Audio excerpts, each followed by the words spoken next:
I have not said myself. Okay, good afternoon. Thank you, Yolanda. I'm Councillor Isaac Gatundu. I'm an addiction counsellor. Yes. I'm also an addict in recovery. 6 years sober now. 6 years. Actually, I'll be turning 6 years this September. Almost 6. Yeah. And I'm also a director at Hope Wellness and Restoration Center. It's a rehabilitation center located in Thika Town. Yes. Yes. In the heart of the Manenos. Yes. Now, you can maybe tell us about your journey a little. Maybe tell us how you came to admit that you have a problem and what interventions you took. Before now we talk about, because I know that our country is going through a lot right now, and it's so easy to succumb to the pressures and lean on alcohol as a crutch, as a coping mechanism. And no one is here to pass judgment on anyone. Even I do have the a glass of wine. I'm like, let me just drink wine when I'm washing the dishes. And then I'm like, oh my goodness, I've had a glass of wine every other day this week. When do you think it's a problem? But let's start with your journey, please, Isaac. My problem, it started back in high school. Wow. Yes, that's when my drinking started. I used to be very, I can say maybe reserved, shy, and this quiet, fearful guy. The kind of guy who couldn't even speak to girls. I was that shy. Yeah. But inside of me, I really wanted to speak, but I just couldn't speak, I just couldn't express myself. But then in Form 3, it so happened that I tasted alcohol during one of our outing, the school outings, and it was a hard drink. And the kind of feeling it gave me, liquid courage. It gave me a lot of courage. Yes. I became bold, there were girls there, so I could even talk to girls, hata kuguzaguza, Yes. the things I could not do Sober. while sober, but I was wishing I could do, I now could do it very comfortably. So from that point on, I embraced the idea that alcohol was all I needed to have a good life, to do whatever I need to do. But at the same time, you see, I started drinking for the wrong reasons.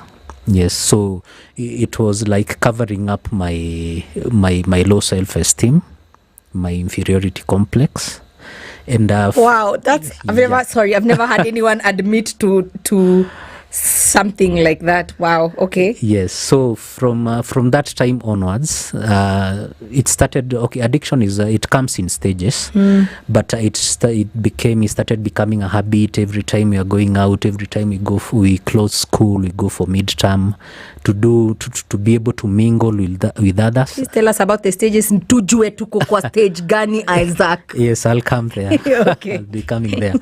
Yes. So that was in Form 3 back in 2000. Yes. And in 2000, I cleared in 2001. Actually, I was in a national school. I was in Utumishi Academy. Wow. And I was a choppy, but I didn't perform the best what people were expecting. Because what was expected of you? Yes, because you see, I had already started drinking at Form 3.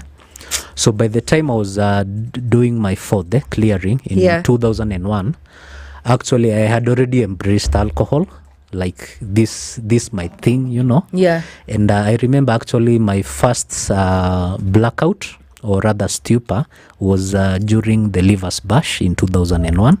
Wow. And come 2002, I took up a career in drinking. Yeah. Yes, it started like binging every weekend, I joined the wrong group or the wrong people who are comfortable with that. So we used to drink like every weekend. Then it started by then hizo siku we used to drink these makaratasi. The American, what, those sachets. So they used to be very cheap. Yeah. Even 10 bob. So when you have 50 bob, you have 5 sachets. And you see, we are still young, so you could get drunk very quickly. It so happened I got recruited in 2002 in the military as a cadet officer. Yes. You hid your habit until you got past the recruitment process. Okay, Wow. Okay. By then, it wasn't that bad, but I was already. You are now in the assaulting- functional, because I want us to Yes, discuss that yes, functional alcoholic. Yes.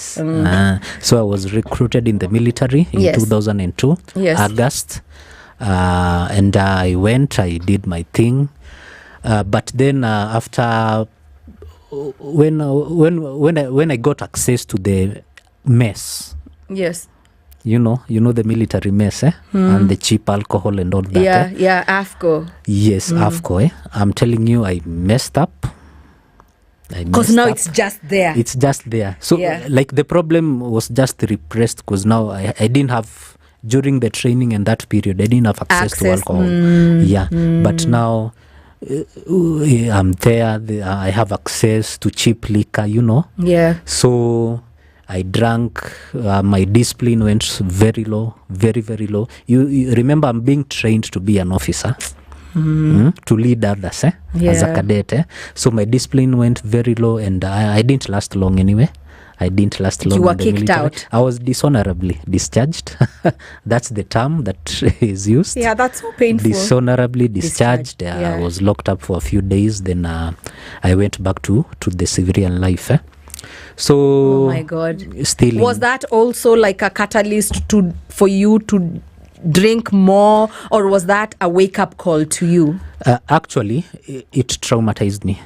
To me, it was a trauma. Yeah. Remember, I got into the army at a very early age. Yeah. Yes, 2002. I think I was 19 years. Yeah. So here I am. I've gone through hardships. The hard training. Yeah. I had a lot of hopes. A lot of plans. Then all of a sudden it's gone. So it traumatized me actually. Yeah. And so when I got out, okay, even my parents, they don't know it's like my drinking is a problem. Everyone thinks like it's just it's just a normal. I didn't have morals or something like that. Yeah. So what they did, a lot of judgment, of course. So without this judgment, I started drinking even more. I even started now using even bangi, Yeah. I Which I in our started country, smoking. in our country, people assume is a vitamin. Yes, I It's started. a vitamin. It's not a drug because it grows from the ground. Yeah. So I started also smoking, engaging in Mera and all that, Another vitamin. Another vitamin. Yeah, because today I would want you, because I have no right to come here and call things that I don't have the inner trappings. Like you are well acquainted with the alcoholic and drug world because you're an addiction counselor. Yes. Many Kenyans still refuse that Mira is a drug. It's a drug. They don't even want it to be classified as a drug. They want to call it a stimulant. Let's not even go to bangi, fagi, jaga, bangi. We I don't know what we assume drugs are only the heroines, the hard class A drugs. Yes. But I want us to, I'm going to play a song, then we're going to come back with the second part of your story. Okay. And I want you to speak to me. I want you to speak to me. I want you to speak to DJ Absolute. I want you to speak to my producer. I want us to, because we all collectively have a very bad relationship with alcohol, because today we're tackling alcohol. We'll bring you back for us to talk about the hard drugs. Yes. But today, I will even tell you, as we go into music, I met you with my family member. True. Having coffee or lunch on a Sunday. I lost someone I loved dearly last year to alcohol. Someone who I started the habit of drinking with. And I don't know where we left them behind, and they decided that's what they wanted to do for a career.